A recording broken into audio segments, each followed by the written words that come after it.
Hi guys, Billy back, and this time we are looking at the Premier Toys 1/6 scale Warlord, aka Immortan Joe from Mad Max Fury Road. Now this has been a long time coming. I'm surprised a figure company hasn't made this before. It's such a cool looking design that I expected quite quickly after Furiosa was made that, you know, companies would bring out more Mad Max figures, but they never did. But finally, Premier Toys stepped up to the plate and took on the challenge to bring this guy into a 1/6 scale figure form. So let's take a look at it. Okay, this is just the packaging. You can see a silhouette of Immortan Joe there with some nice artwork on there. There's the big truck at the back there, and you can see it's got all the speakers with the guitar player. Warlord written down the bottom. They really didn't want to brand this guy too much. And a couple of cars. And then on the side, we can see the design spreads onto the side. And then on the back, you can see we've got the Fury Road logo, we've got Premier Toys logo, and some nice design work, but not much else. And then the design spreads to the other side as well. And then we've got Premier Toys at the top, and then we've got Premier Toys logo on the bottom as well. And that is it. And it's a shoebox clamshell design. So let's slide this off. And then on the inside, we can see the figure is there. It looks pretty weird and gross. We've got some of the accessories on display. We've got this really cool looking banner just around the front there that really gives this a little bit more of a, I don't know, a special feel, shall we say. Of course, we've got the front piece, and then we've got this back piece with a stand and some extra accessories and hands and whatnot. Okay, let's get this open, have a look at exactly what he's like out of the box. And here he is just straight out of the box, and you can see he's on his stand. And this is just, I haven't done a lot to him. My only issues and gripes so far that I've seen with the figure is that this arm was turned backwards for some reason. And because he's got wraps all the way up his arms, the wrap was glued on. So it was backwards and glued in place. So when I actually turned the arm round to the right way so it could bend forward, the wrap was it popped out basically. You can see it's all clean here, and it's supposed to go in underneath this bit, so I'm gonna have to rework that a little bit. Honestly, I'm really quite impressed by what I've seen so far. There's some really nice weathering in the clothing, and this head sculpt is very strangely, it's rubber. It's not like a normal cast resin head sculpt, so it's really soft and rubbery to touch, but it's like a thick rubber as well. It's not like hollow like a Barbie head or something like that. It's solid rubber, so you could bounce this around on the floor and it probably would bounce. It'd be hard to catch. But one of the nice things about the head sculpt is the sculpting in the face. They've given him that sort of mangled face look after he has that final meeting with Furiosa in the truck. And yeah, it's particularly gross and grim and shiny and red. I think a bit of Tamiya Red Clear would actually bring that up a little more if you wanted it to, but I don't know if you'd actually need to. But there's nice eyeshadow in the eyes and stuff around the eyebrows. The head sculpt, I will say it's very nicely painted, but because of the rubber, I think it's a little soft in detail. I think it could have gone a little deeper, but not that much. But then the hair is really good. Like, they've used a really nice, I don't know what kind of hair this is, but it's not doll hair. It's a really fine, thin, a lot more high premium quality style hair, like a Tibetan's lamb or something like that, you know, one of those really cool ones. And it's all down the back, and you probably have to pull this out and futz with it and stuff. And it's going to be fun doing that. I'm pretty sure I'm going to really enjoy that bit. But yeah, you can see all the artwork and the details. Look at that sort of armor around the body. Very nice and transparent still. It's still got like a slight milky film like in the movie. And then you can see all these badges are really nice, and these sort of hang down and they're movable, which is really cool. And then the armor, he's got badges up on his shoulder pad as well. And the shoulder pads are held on with leather straps, so I won't be surprised if they break away at some point. And then you can see the body underneath, and they fully painted this body. Now it does feel a little bit like a custom in certain ways, because you can see there are brush strokes in there and dry brushing and whatnot, but it still looks pretty cool, except for my one at the back is missing a port to cover the screw. On that side it's there, but on this side it's not, so it's a bit of a shame that that's fallen out, because I could always get something to fill it in. But again, I'm not posing it from the back.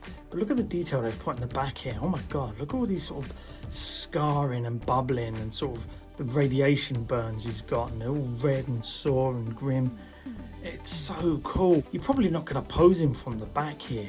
So the fact that you know it's there, but most people wouldn't even see it, it's just really, really cool, really nice details.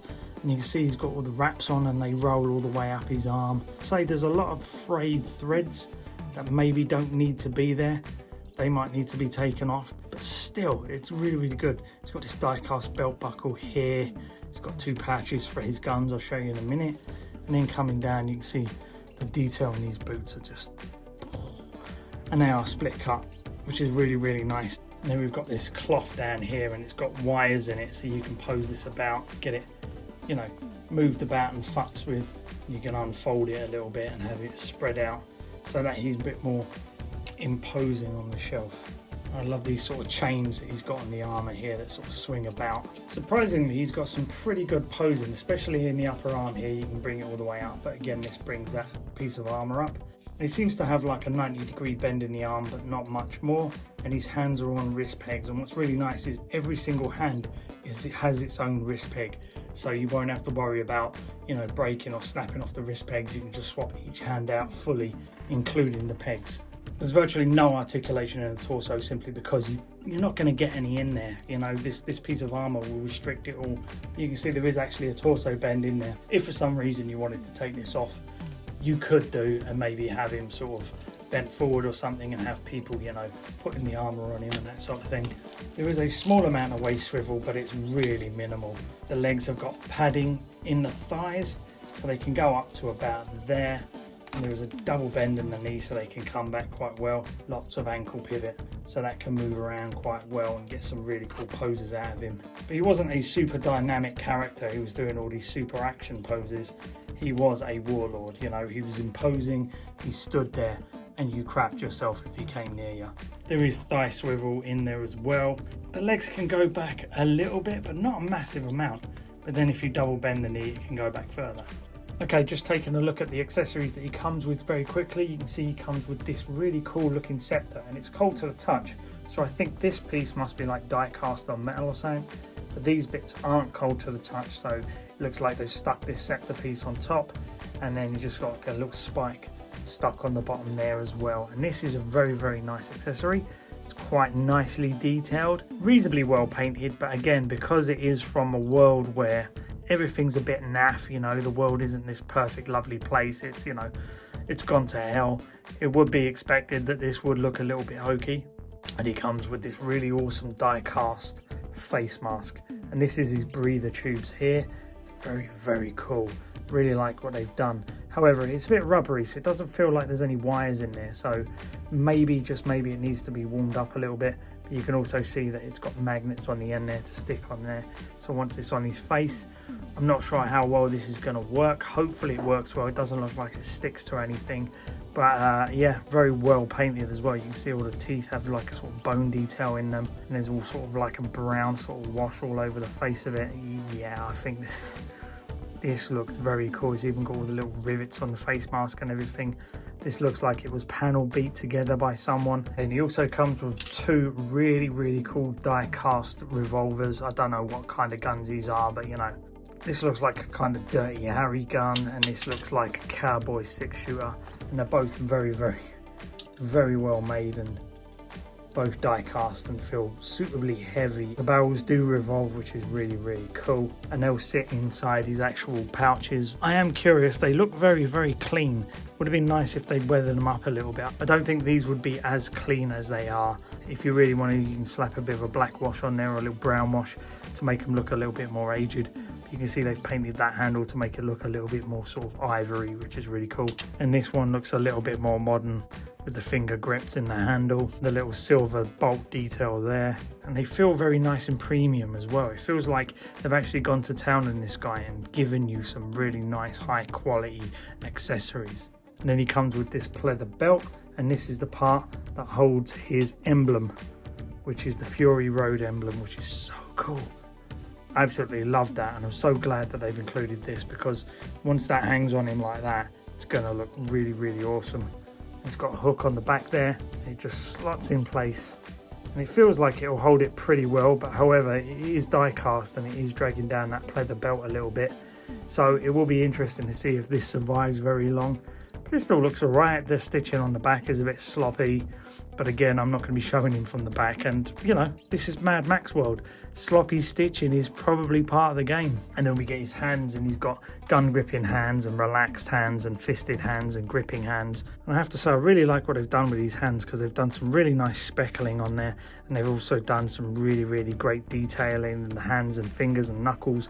You know, some parts are whiter, some parts are redder, and they make them look a little bit more lifelike.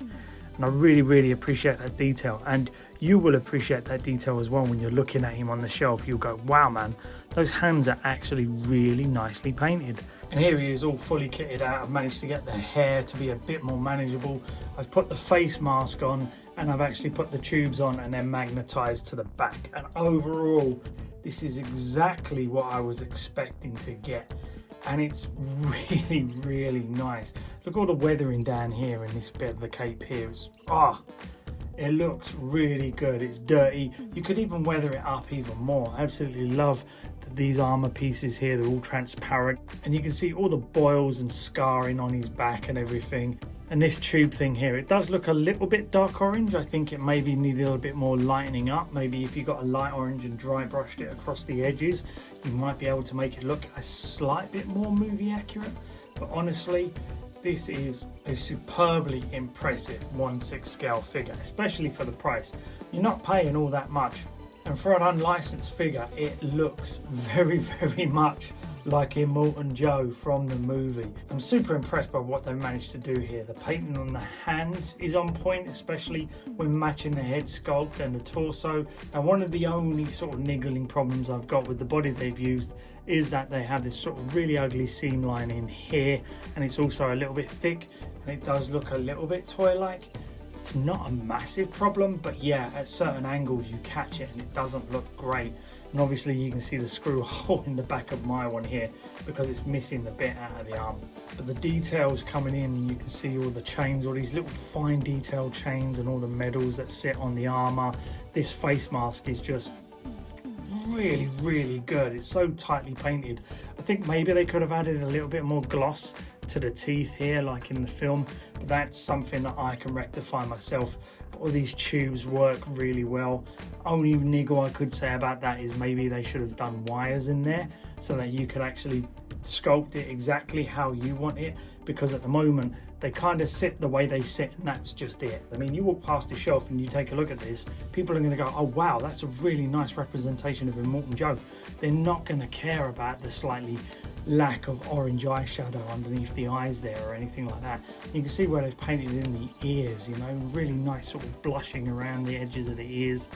All these medals are really nicely detailed, really sort of like, they're still muddy, but you can still make out each individual one. And I really like these transparent pieces of armor. And overall, I'm super glad to have pre-ordered this guy and have him finally on my shelf with my Mad Max and my Furiosa. What do you reckon, Immortan Joe? Well, I guess we just have to have a difference of opinion, mate, because honestly, I think you look fantastic. And here he is next to VTS Furiosa, and you know, I body modded it and, you know, did a lot of work to her so she didn't look like a child. So yeah, now that she's got like a Thyssen body and she's sort of got all the weathering and stuff, she looks really cool. And standing next to Immortan Joe, they look pretty awesome together. And here is Max standing with them, and you can see he stands up pretty well next to them. He's a little tall. I think Tom Hardy was a little shorter in the film than he likes to make out he was, but yeah, this is absolutely fantastic with them all together on the shelf. You can really see the ensemble of Mad Max Fury Road in there. I love that movie, I really do.